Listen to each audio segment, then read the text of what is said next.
कल प्रतिरोधकता के बारे में पढ़ा था ना हमने। तो मुझे बताइए प्रतिरोधकता यानी कि रजिस्टिविटी इसकी अर्धचालक की, सॉरी कुचालक की बताओ कि कुचालक की प्रतिरोधकता पर इंसुलेटर की रजिस्टिविटी पर टेम्परेचर बढ़ाने से क्या फर्क पड़ता है। बताओ भैया, इंसुलेटर की रजिस्टिविटी पर टेम्परेचर बढ़ाने से क्या फर्क पड़ता है। मैं तब मानूं कि हाँ तुम अच्छे से रिवाइज करके आए हो, बढ़िया रिवीजन तुम्हारा चल रहा है। भाई वाह भाई वाह, ऐसे अच्छे तुम्हारे उत्तर हों तो दिल ही खुश हो जाए। Very good very good. अगर ऐसे उत्तर तुम्हारे हों तो कितना दिल खुश हो जाए। बहुत बढ़िया भाई, मजा आ गया मजा आ गया। वेरी गुड बहुत बढ़िया। तो आप कहेंगे कि ताप बढ़ाने से प्रतिरोधकता जो है कुचालक की वो कैसी रहेगी, कांस्टेंट रहेगी, नियत रहेगी, यानी कि उस पर कोई भी फर्क नहीं पड़ेगा। बहुत अच्छा उत्तर है आपका।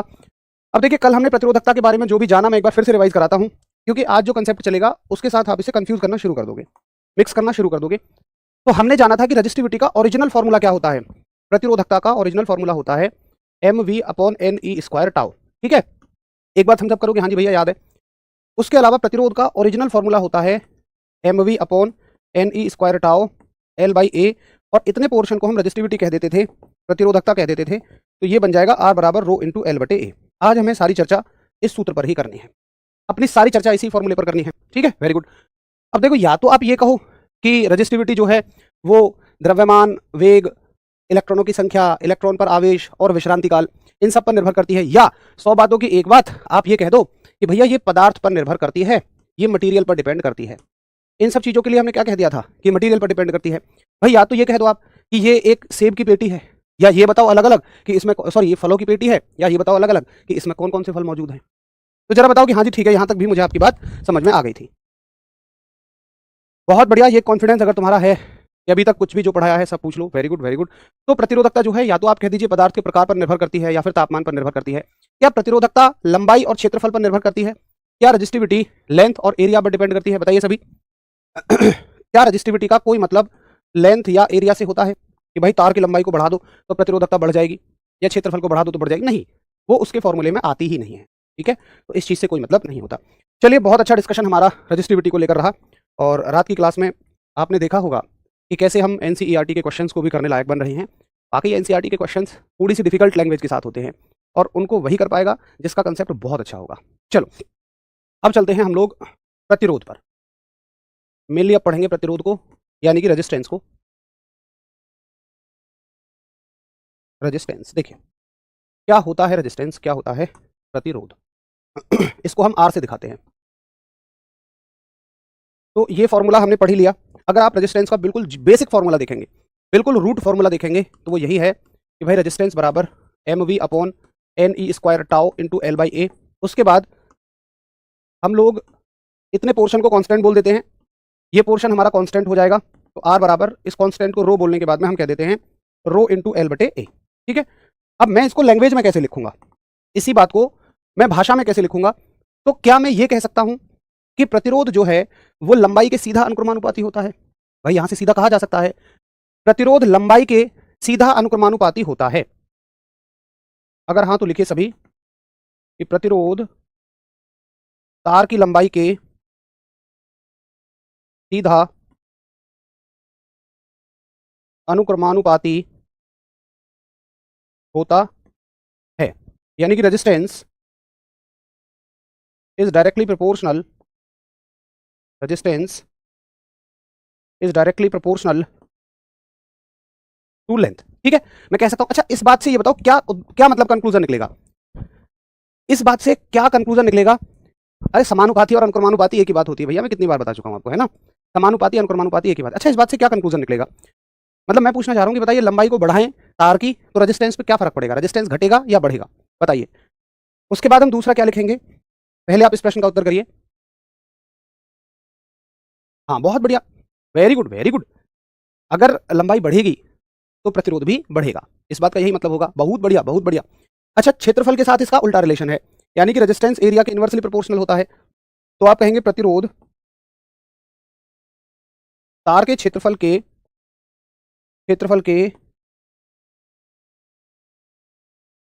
व्युत्क्रमानुपाती होता है, यानी कि resistance of wire, resistance is inversely proportional to area. अच्छा मुझे बताओ, अगर मैं एरिया को बढ़ाऊंगा तो रेजिस्टेंस पे क्या फर्क पड़ेगा? Area increase then or decrease. बहुत बढ़िया, मजा आ गया, गजब गजब गजब। तो शायद अब मुझे लगता है आप उस स्थिति में हैं कि आपको ये सब चीजें लिखवाने की मुझे जरूरत तो नहीं है कि लंबाई बढ़ने पे आर बढ़ेगा, एरिया बढ़ने पे आर बढ़ेगा। ये सब चीजें आप समझ जाएंगे, व्युत्क्रमानुपाती अनुक्रमानुपाती से ही आपको बड़े अच्छे से समझ में आ जाती होगी। बहुत गजब की बात। अब देखिए पूछा जाएगा कि क्या दो चीजों से तो आर बदलेगा, क्या पदार्थ बदलने से आर बदलेगा? यानी कि प्रतिरोध, अगर तार का पदार्थ बदल दिया जाए तो क्या प्रतिरोध बदलेगा? भाई प्रतिरोधकता तो बदल जाती है, क्या प्रतिरोध बदलेगा अगर तार का पदार्थ बदल दिया जाए तो?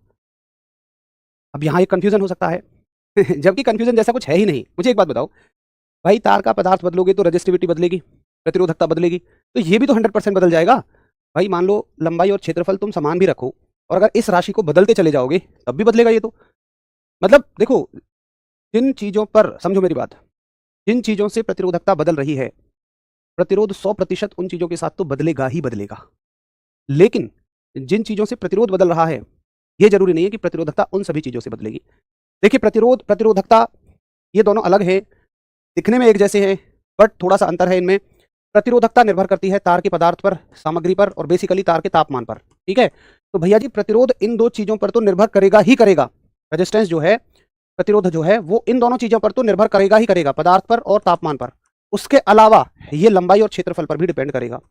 यानी कि प्रतिरोध चार चीजों पर निर्भर कर रहा है, प्रतिरोध चार चीजों पर निर्भर कर रहा है और प्रतिरोधकता दो चीजों पर निर्भर करती है। क्या आपको अब मेरी बात समझ में आ गई है? ऐसा है ना कि देखो आर की कैलकुलेशन तुम इन तीन चीजों से कर रहे हो, तो भाई जब ये तीनों चीजें बदलेंगी, जिस भी चीज के साथ ये तीन चीजें बदलेंगी, ये तो 100% बदलेगा। तो आपको ये याद रखना है कि देखो भैया प्रतिरोध जो है ना, उन चीजों पर तो निर्भर करेगा ही करेगा जिन पर प्रतिरोधकता करती है, उसके अलावा लंबाई और क्षेत्रफल पर भी निर्भर करेगा, लेंथ और एरिया पर भी डिपेंड करेगा। तो अभी हम प्रतिरोध के बारे में लिख रहे हैं कि ये किस किस चीज से कैसा संबंध रखता है। अब तीसरी चीज इसमें ये लिख दो कि भाई प्रतिरोध ना लंबाई और क्षेत्रफल के साथ तो बदलेगा, उसके अलावा और किस किस के साथ बदलेगा। आगे चलो, अगला पॉइंट लिखो, ताप परिवर्तन से, ताप परिवर्तन से प्रतिरोध परिवर्तित होता है, ताप परिवर्तन से प्रतिरोध परिवर्तित होता है। किसकी तरह परिवर्तित होगा? बिल्कुल प्रतिरोधकता की तरह। जो चेंजेस प्रतिरोधकता में होते हैं वही प्रतिरोध में होंगे। ऑन चेंजिंग टेम्परेचर,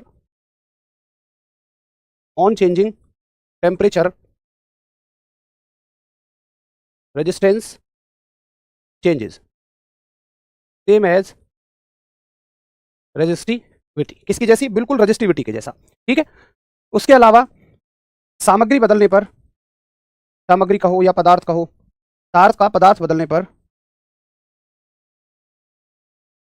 पदार्थ बदलने पर प्रतिरोध बदल जाता है। यानी कि on changing, on changing material, on changing material resistance changes. भैया मुझे नहीं लगता कि इससे ज्यादा क्लैरिटी के साथ कुछ बताया जा सकता हो। ये बिल्कुल एक एक शब्द को ओपन करके और मैंने आपको बिल्कुल हर एक चीज को गहराई में ले जाकर बताया है। देखो बच्चे कह रहे हैं ना, इतना तो पेड क्लास में भी नहीं बताया था। थैंक यू भाई, इतना अच्छा पढ़ाते हैं। 10th में होते तो 10th में टॉप कर जाते। बहुत ही बढ़िया। चलो भैया अब देखो, अब देखो, अब तुम मुझसे पूछोगे भैया तापमान के साथ कैसा परिवर्तन होता है, डायरेक्टली प्रोपोर्शनल है, इनवर्सली प्रोपोर्शनल है? तो वो मैंने बता दिया ना आपको, प्रतिरोधकता की तरह होगा भैया, रेजिस्टिविटी की तरह होगा। अब ये किसी भी पदार्थ का प्रतिरोधकता या प्रतिरोध घटेगा या बढ़ेगा, ये निर्भर करेगा कि वो चालक है या कुचालक है। ये बात समझ में आ रही है? मतलब मैं ऐसा नहीं कह सकता हूं कि दुनिया के सभी पदार्थों का प्रतिरोध या प्रतिरोधकता, रेजिस्टेंस या रेजिस्टिविटी तापमान के बढ़ने से बढ़ेगी या घटेगी। नहीं, अरे ये निर्भर करेगा कि भैया वो चालक है, कुचालक है, अर्धचालक है, वो कंडक्टर है, सेमीकंडक्टर है या इंसुलेटर है। ठीक है जी, चलो, तो उम्मीद है आप सबको ये बात बड़े अच्छे से समझ में आ गई होगी। मतलब मैं कह रहा हूं कि देखो इस चैप्टर का सबसे डिफिकल्ट पोर्शन है ये, जिसको समझने में थोड़ी सी मुश्किल होती है, प्रतिरोध और प्रतिरोधकता को। अगर आप थम्स अप कर दें कि ठीक है भैया मुझे प्रतिरोध और प्रतिरोधकता बहुत अच्छे से समझ में आ गए हैं, तब आप मुझे आगे लेकर चल सकते हैं। मैं फिर से एक लास्ट बार आपको रिवाइज करा देता हूं इन दोनों चीजों में, ताकि आपको कोई कंफ्यूजन ना हो। बहुत सिंपल सी बात है, प्रतिरोधकता और प्रतिरोध। प्रतिरोधकता तार का सामग्री कह लो, तार का मटीरियल कह लो, बदलने पर बदल जाती है। उसके अलावा ये तापमान के बदलने से बदलेगी, ठीक है, टेम्परेचर के चेंज होने से चेंज होगी, प्रतिरोध जो है भैया चूंकि वो इस पर निर्भर करता है तो ये इन दोनों के बदलने से तो बदलेगा ही बदलेगा, ठीक है, लेकिन ये एक्स्ट्रा दो चीजों के बदलने से और बदलेगा, और वो है आपकी लेंथ और एरिया, ठीक है। आवाज चेंज करके पढ़ाओ, मन ना लग रहा हो। पहले सीरियस टॉपिक है, पहले सीरियस को करो, पहले सीरियस टॉपिक को क्लियर करो, ठीक है भाई, ये क्लियर है, एक बार थम्स अप करो कि ठीक है, मुझे इतनी बात बड़े अच्छे से समझ में आती है। अब चलो आगे बढ़ते हैं प्रतिरोध के बारे में, रेजिस्टेंस के बारे में, कि रेजिस्टेंस का मात्रक क्या होता है, प्रतिरोध का मात्रक क्या होता है। तो अगर आप मात्रक निकालेंगे उस सूत्र से, अगर आप यूनिट निकालेंगे तो यूनिट होगी प्रतिरोध का मात्रक होगा ओम, ओम का सिंबल होगा ये। तो प्रतिरोध का मात्रक कहाँ बन जाएगा, प्रतिरोध का मात्रक बन जाएगा ओम, OHM। प्रतिरोध एक कैसी राशि है, तो भैया इसमें कोई दिशा विशा का मतलब तो कहीं से कहीं तक है नहीं, ये एक अदिश राशि है, यानी कि ये एक स्केलर क्वांटिटी है, कोई समस्या की बात ही नहीं है, ठीक। अब मैं तुम्हें थोड़ी सी और गहराई में लेकर चलूंगा, आपको मजा आएगा। चलिए यहां तक क्लियर है। अब सुनो, एक सवाल सुनो, और इस सवाल को ना बहुत ध्यान से समझना, पहले कोई जल्दबाजी मत करना उत्तर देने में। मैं तुमसे पूछता हूं कि एक तार की लंबाई ये एक तार की लंबाई को खींचकर 2 गुना करने पर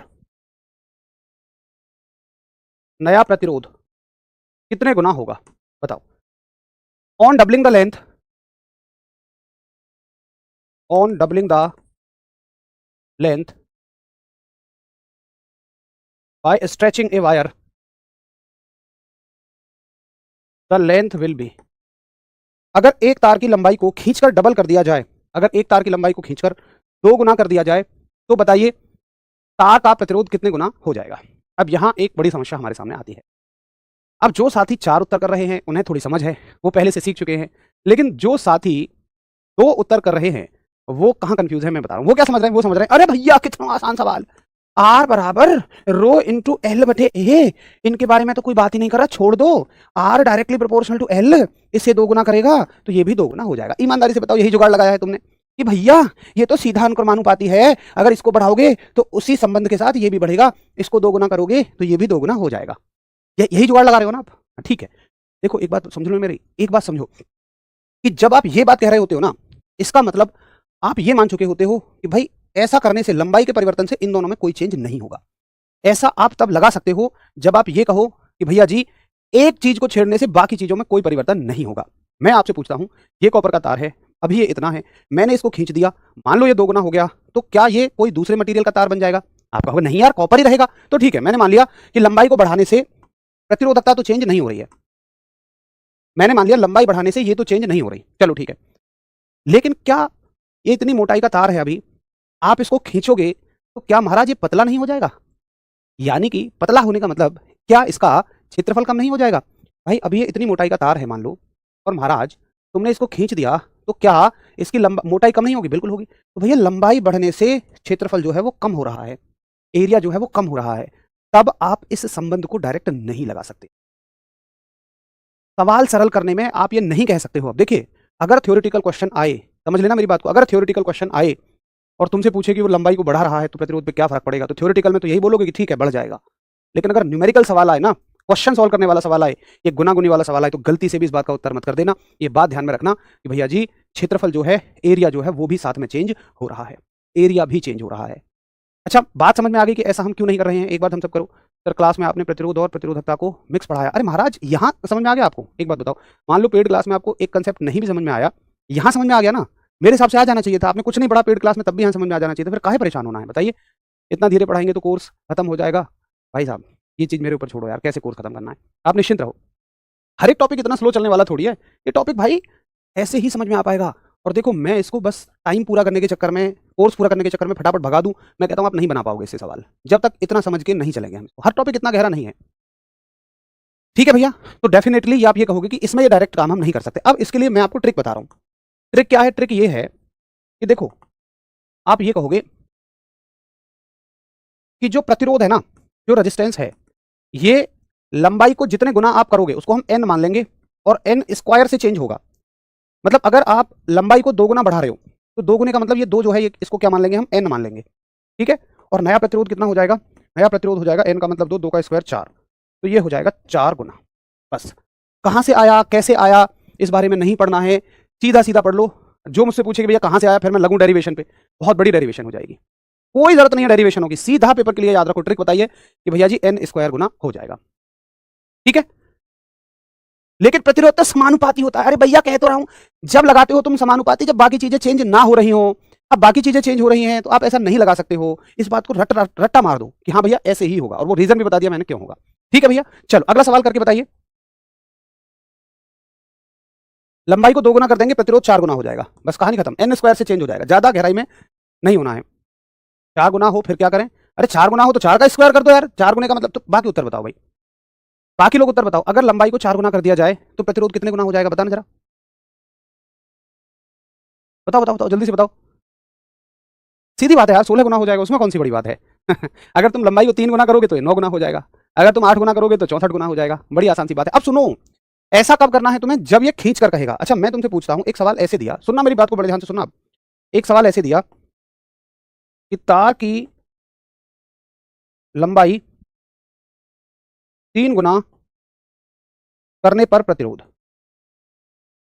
कितने गुना हो जाएगा, ये सवाल ऐसे पूरा होगा। Resistance on tripling the length, tripling कह दे, थ्राइस कह दे, ऑन ट्रिपलिंग द लेंथ।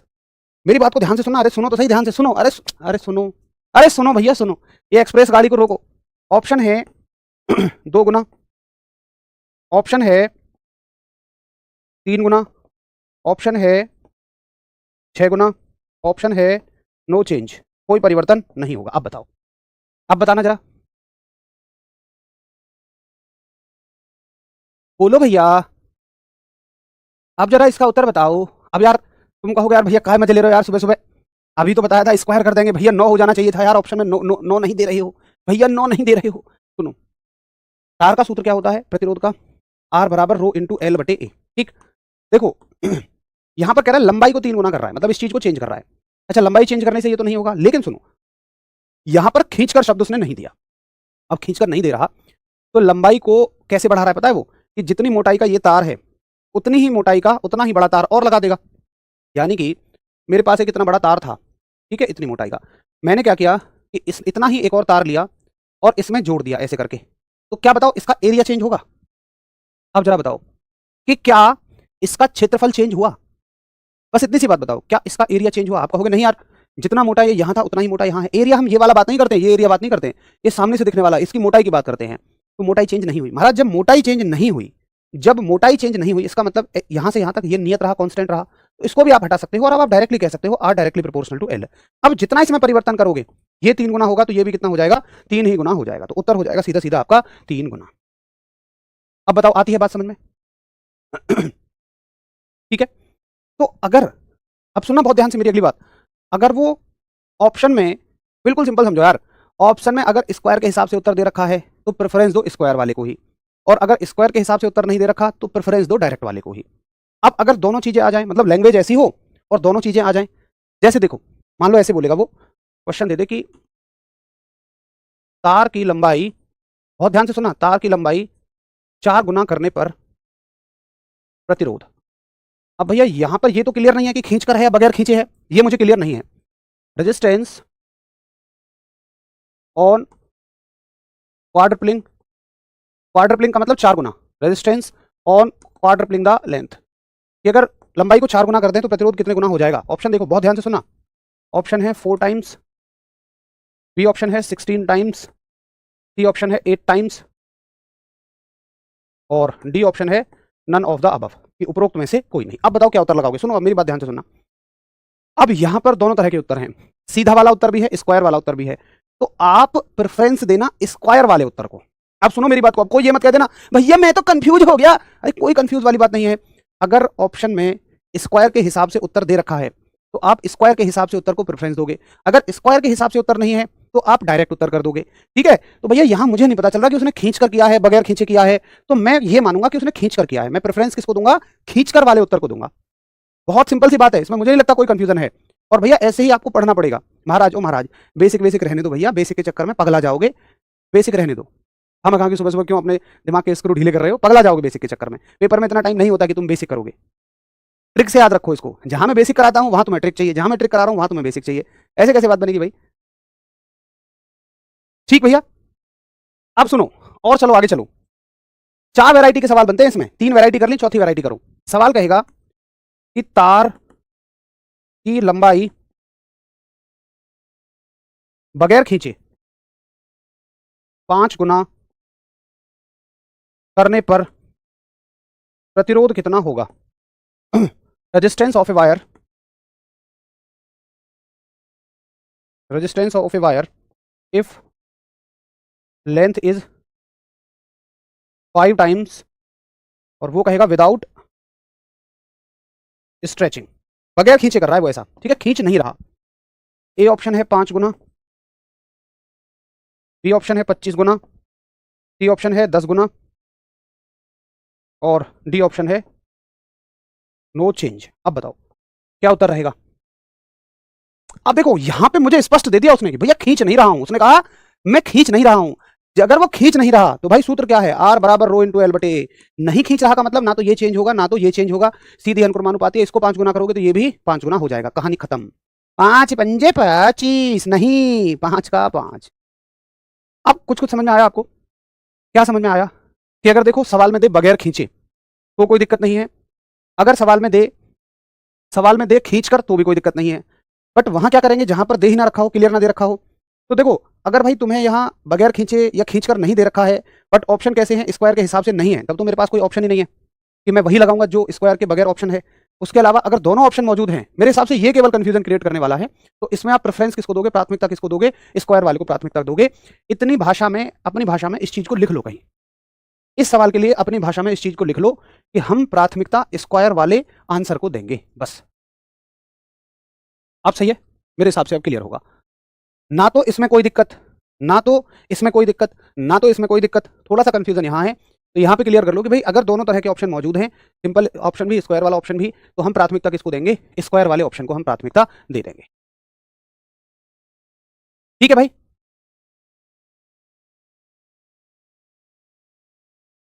हाँ वेरी गुड वेरी गुड। अब मतलब इसका टोटल उत्तर ना ऑप्शन पे निर्भर करेगा, मैं ये कहना चाह रहा हूं। ऐसे प्रश्नों का कंप्लीट आंसर ऑप्शंस पर ही डिपेंड करेगा कि ऑप्शंस किस तरह के दिए गए हैं। यहां तक हमने लेंथ के साथ चेंज देख लिया, अब दूसरा चेंज आता है क्षेत्रफल के साथ में, बट वो नहीं पूछा जाता है। इतना पढ़ने के बाद ही आप, मुझे लग रहा है सब कुछ खिचड़ी सी हो गई होगी, तो क्षेत्रफल वाले चेंज को नहीं पढ़ेंगे, वो पेपर में पूछा ही नहीं जाएगा, आप निश्चिंत रहो उसके लिए। चलो भैया जी, तो ये हो गया आपका प्रतिरोध और ये हो गया आपका प्रतिरोधकता यानी कि रजिस्टिविटी। अब अगर आप मुझे कह दें कि ठीक है मुझे ये चीज समझ में आ गई है, देखो अभी तक हमने क्या पढ़ लिया, अभी तक हमने आवेश पढ़ लिया, अभी तक हमने धारा पढ़ ली, अभी तक हमने विभव पढ़ लिया, प्रतिरोधकता पढ़ ली, अभी हमने प्रतिरोध पढ़ लिया। अब 2 राशि और पढ़ेंगे हम, जिनका नाम है चालकता और चालकत्व। सुनिए क्या होती है चालकता और चालकत्व। तो 5 राशियां इस चैप्टर में भली भांति हमने पूरा कर ली हैं। आप हेडिंग डालिए, 2 हेडिंग, एक तो चालकत्व, इंग्लिश में लिखते हैं इसको कंडक्टेंस, कंडक्टेंस, और एक राशि रहेगी आपकी चालकता यानी कि कंडक्टिविटी।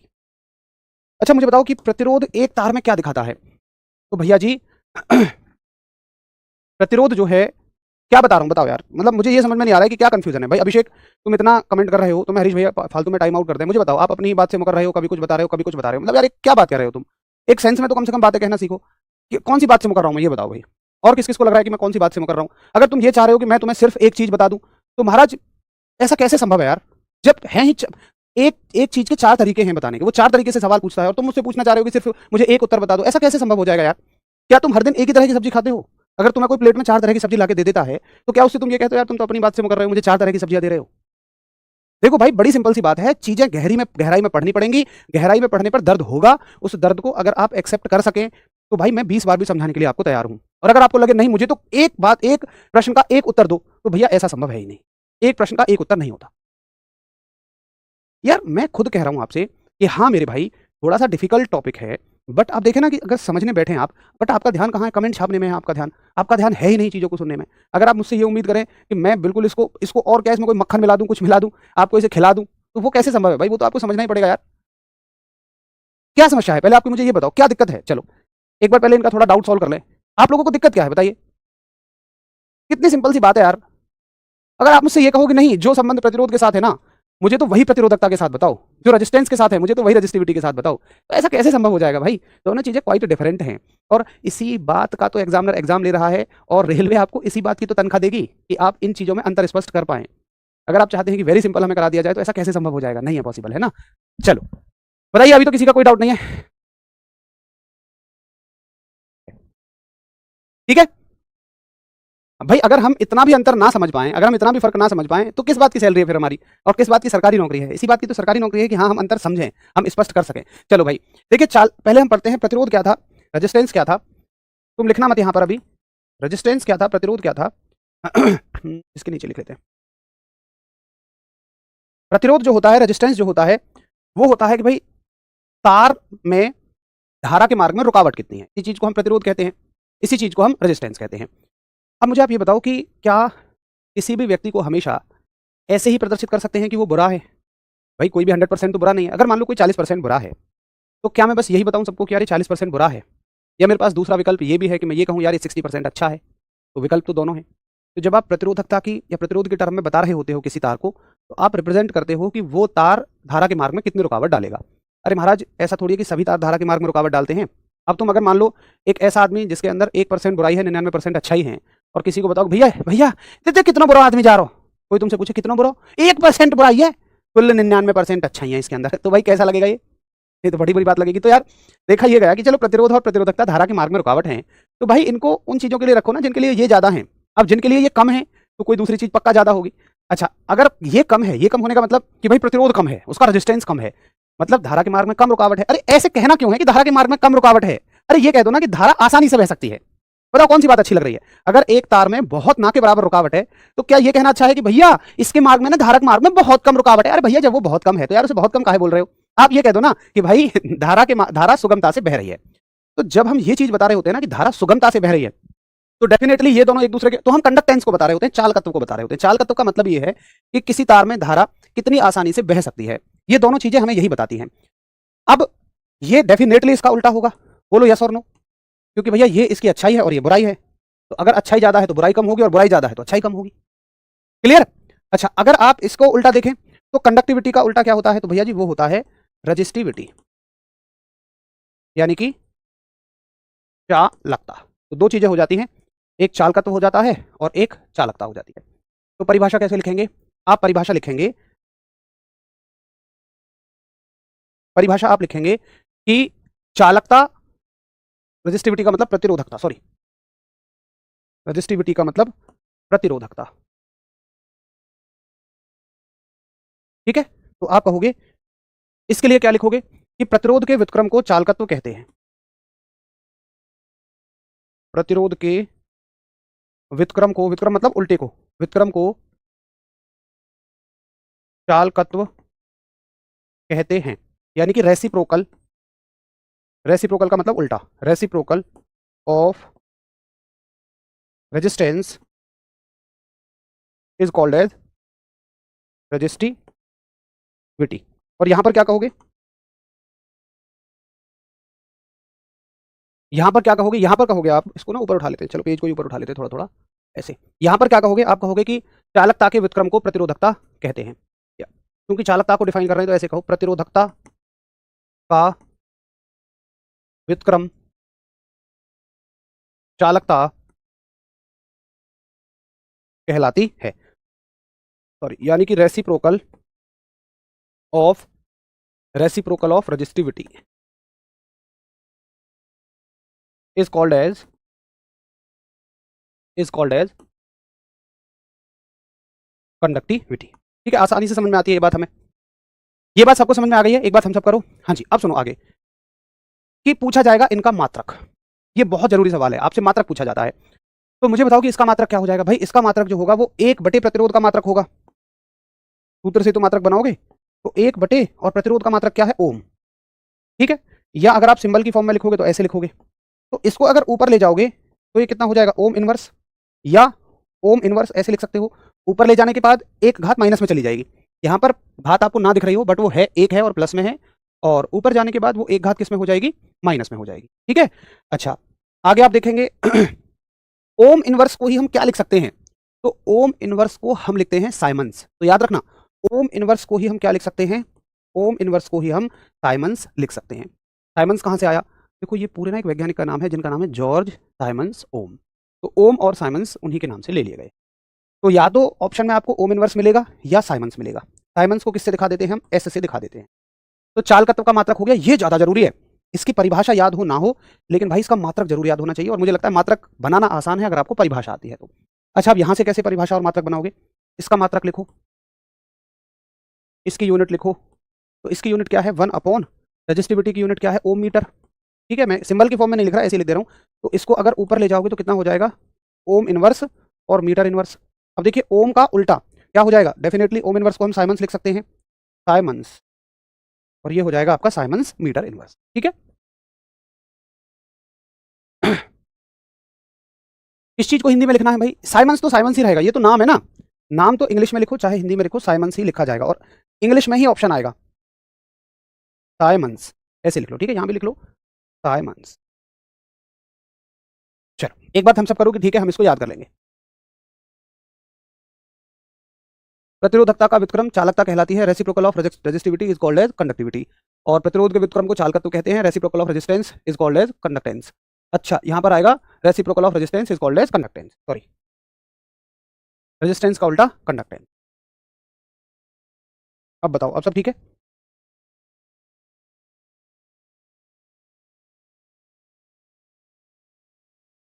हाँ, आते हैं अभी जुनून भाई।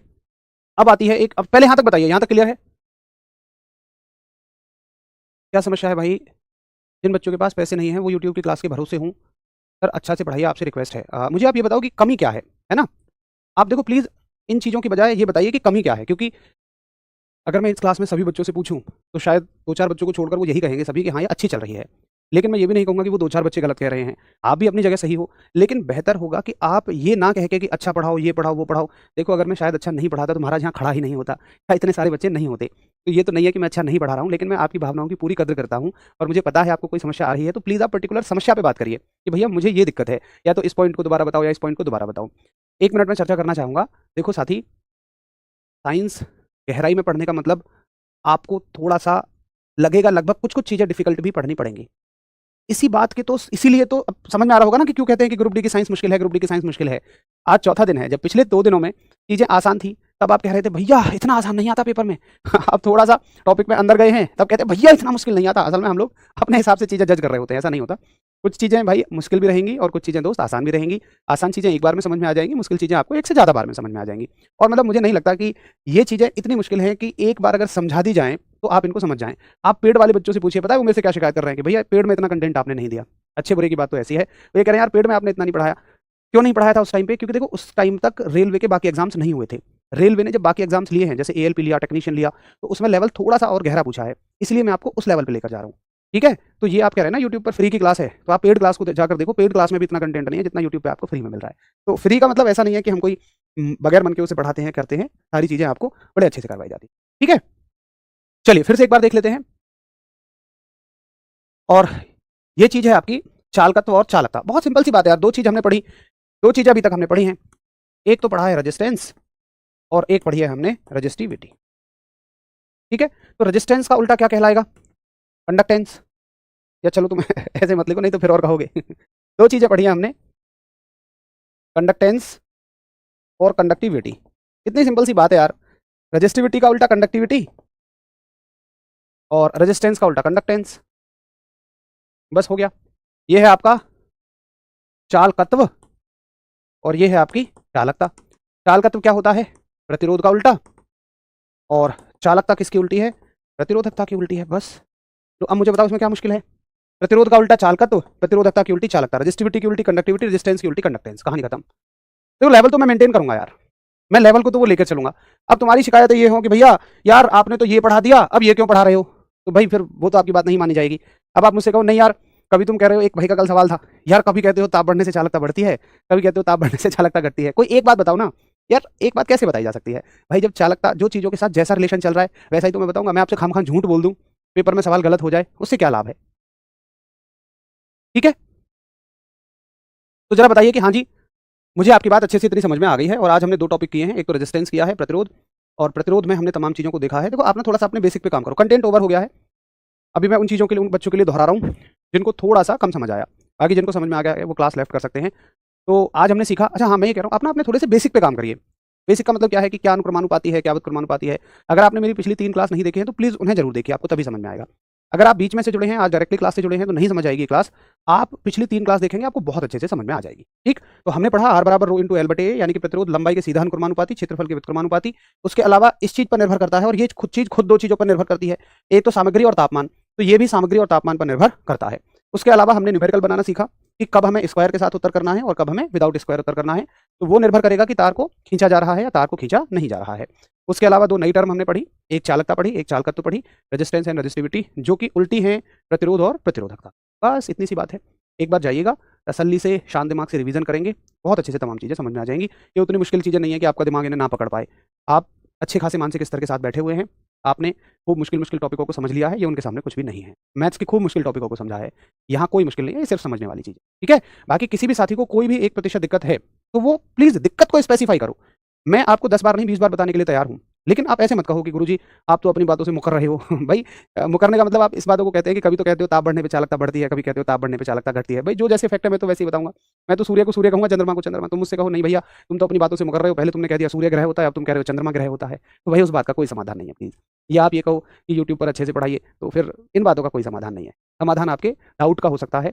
अगर आपको ऐसा लगता है कि पेड बैच यहाँ कम पढ़ाया जा रहा है तो किसी साथी का पेड बैच उठाओ, देखो आपको खुद समझ में आ जाएगा। और आपको ये लग रहा है कि ये लेवल ज़्यादा हो रहा है तो फिर आप प्रीवियस ईयर पेपर देखो, हर एक सवाल आपको प्रीवियस ईयर में नजर आ जाएगा। ये तो सारी चीज़ें मैंने लिखी है ना, जो साथी प्रीवियस ईयर खुद से अटेंड कर रहे होंगे ना, समझ में आ रहा होगा, सीधा समझ में आ रहा होगा। ठीक है बच्चों, चलिए